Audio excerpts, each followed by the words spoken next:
True Gamer here with another episode. Okay guys, welcome to another one of my Retro Circle episodes. And for anybody wondering who this is Sophitia from the Soul Calibur series. And yeah, she's keeping me company today as I take you through this journey back when the Sega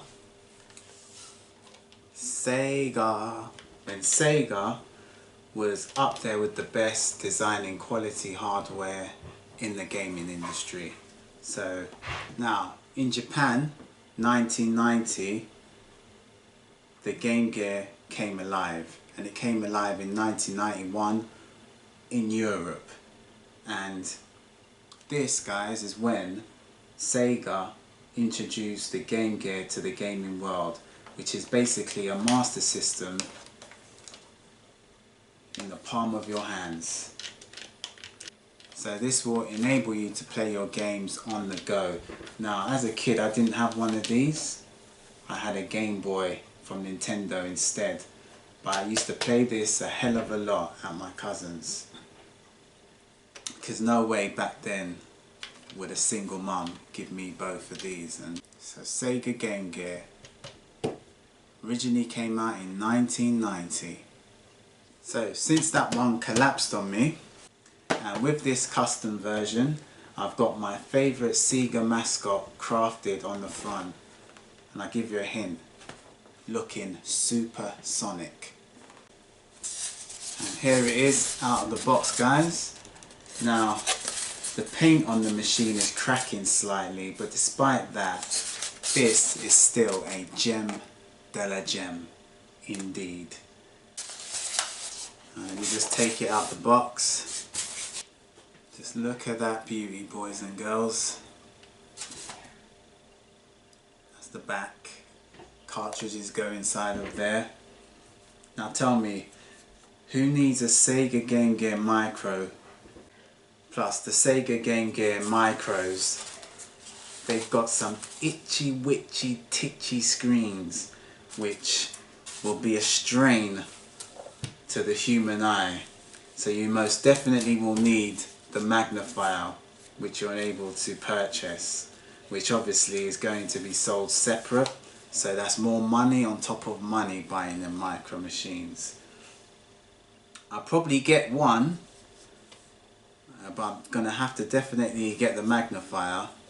But I'm no way buying four just to get different games on it.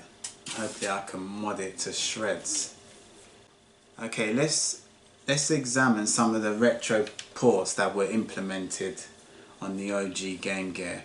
Right, okay, I'm going to start off with the AC adapter, which you would have put there, and you had a button here which you can toggle with to put it on and off. There you had a headphone jack. At the side you had, I'm not going to touch it because I'm at the right brightness now, but you can make it darker and brighter, the LCD panel. And on the top here, yeah, and at the top there was the volume rocker, the volume button. And then you had some extra credentials here, which is an EXD port, which was your expansion port. And yeah, and you basically put the cartridge in. I might as well do it now. Put the cartridge in like this, and then you're ready to game while you're traveling back in the 90s. And that's all the ports. And then obviously this is where you put the batteries, and it took AA batteries, a whole whopping 6 of them. And that's how I have to game, because I haven't got the AC adapter, which I need to invest in. And we got some little, and we have some little access points there where you can probably strap your keyring or some kind of strap to secure it to part of your body or something. I'm not too sure. Or maybe just a design for show. which you can't interact with. I'm not too sure. And that's it. It tells you what kind of volt the DC takes. It was 9 volt. Yeah guys, and that's it. Now the thing I like about this, guys, is not only does it come with the official manual, it also has the polystyrene foam inserts, so it's basically a complete package. Now the outside box could have been better, could have been in better condition in my eyes. Like you got a piece of ugly tape there to keep it intact, but what do you know, beggars can't be choosers. Yeah, all I need now is just the original charger to put the... Yeah, all I need now is just the original charger to put the cherry on top of the icing on the cake.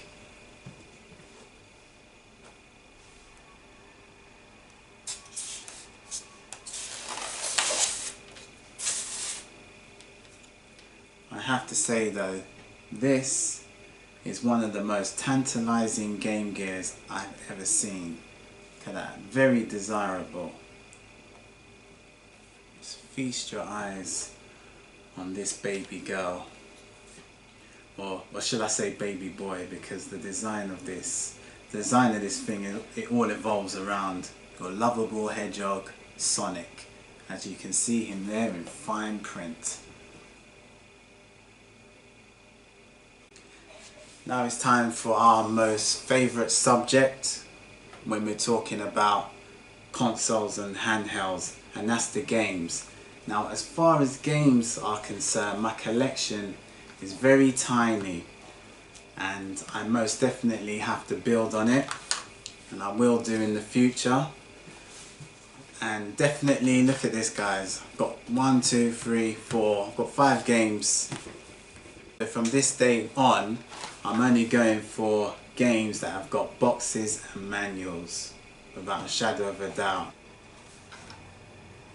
Just look at that guys, look at that, look how tatty this is.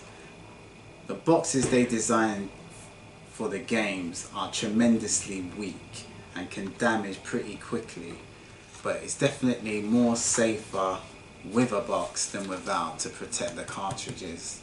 You don't want them loose like that. But yeah, these boxes are as flimsy as hell, and you know, one force move, anything drop on here would just flatten. Like this is pretty flat. But yeah, at least my favourite mascot, I've got the game and he is boxed, and I was lucky enough to get the instructions, but unfortunately I didn't get the inserts.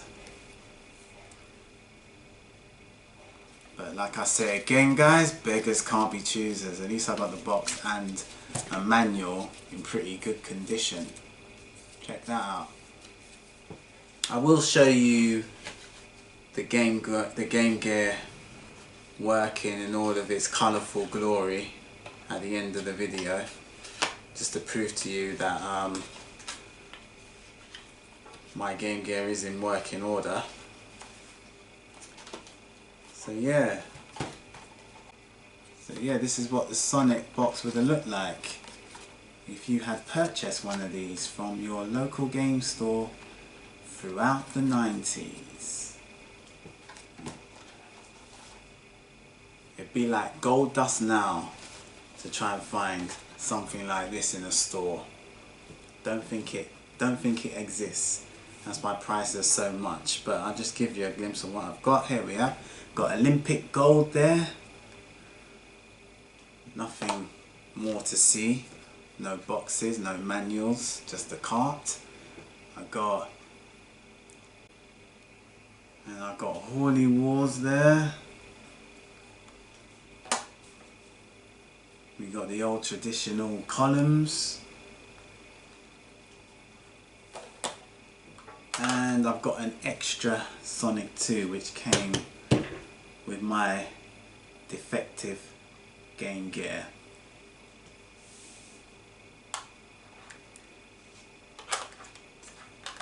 So that's the software out the way.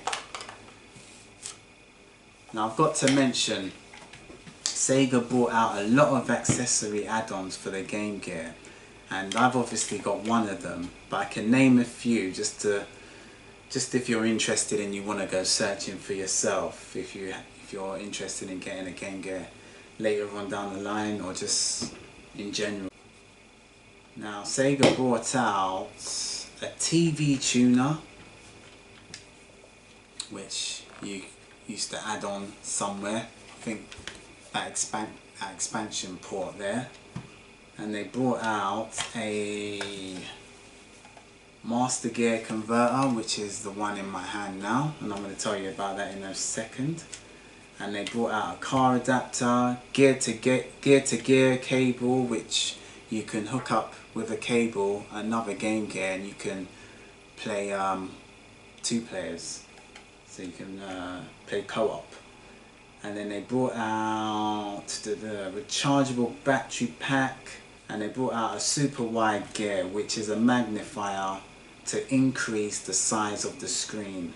And I think, now I know there's many more which I probably don't have a clue about, but all I know is Sega showed a lot of TLC to the Game Gear back when it was on the market.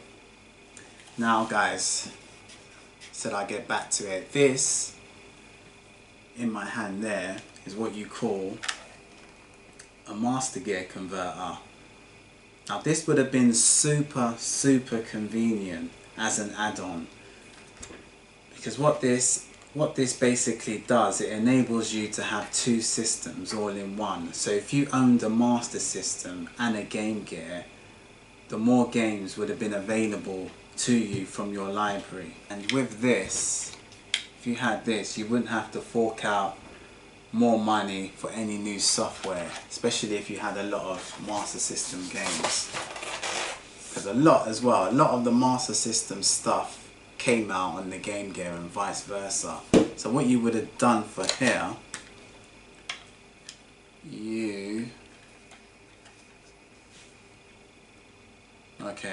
so you put it in like that.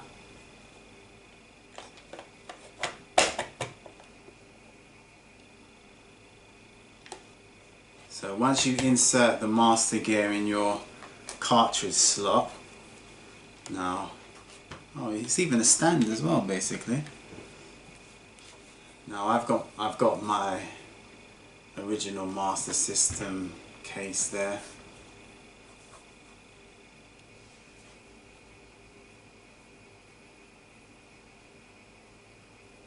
Now I'm going to show you what it will actually look like when a Master System game is inserted inside of here. So I've got my Master System game there. Absolute banger. Castle of Illusion. And you put it in the right way and it clips in like that. Now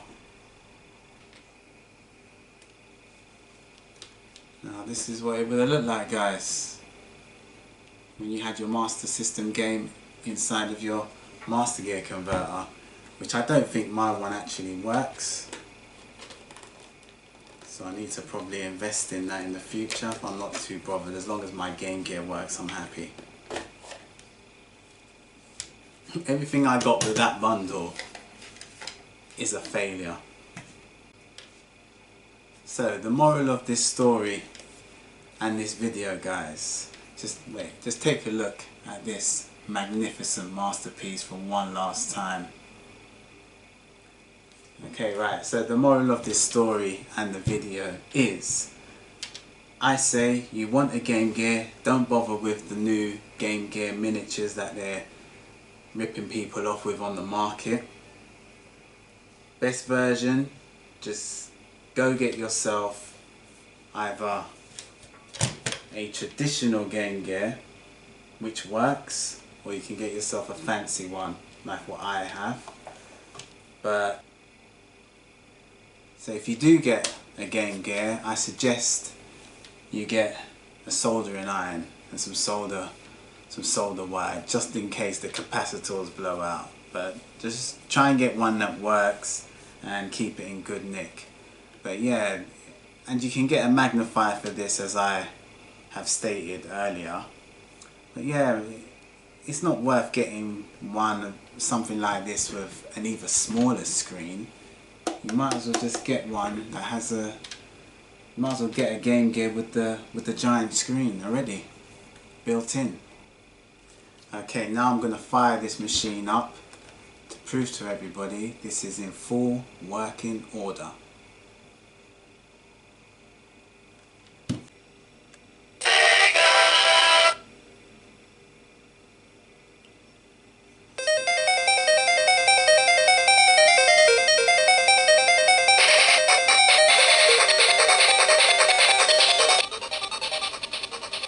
I got to say, the sound qualities on these handhelds back in the day was absolutely terrible.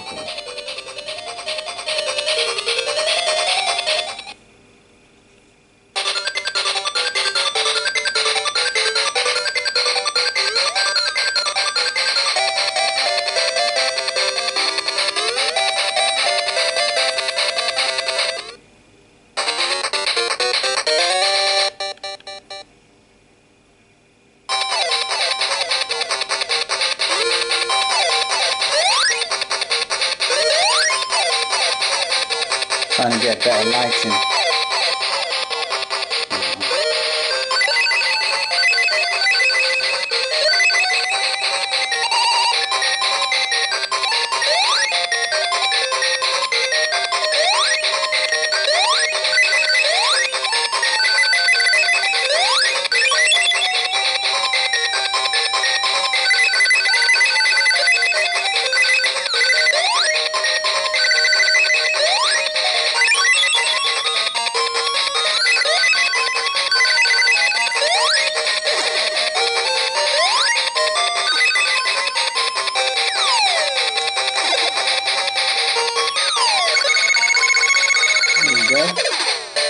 Completed a scene.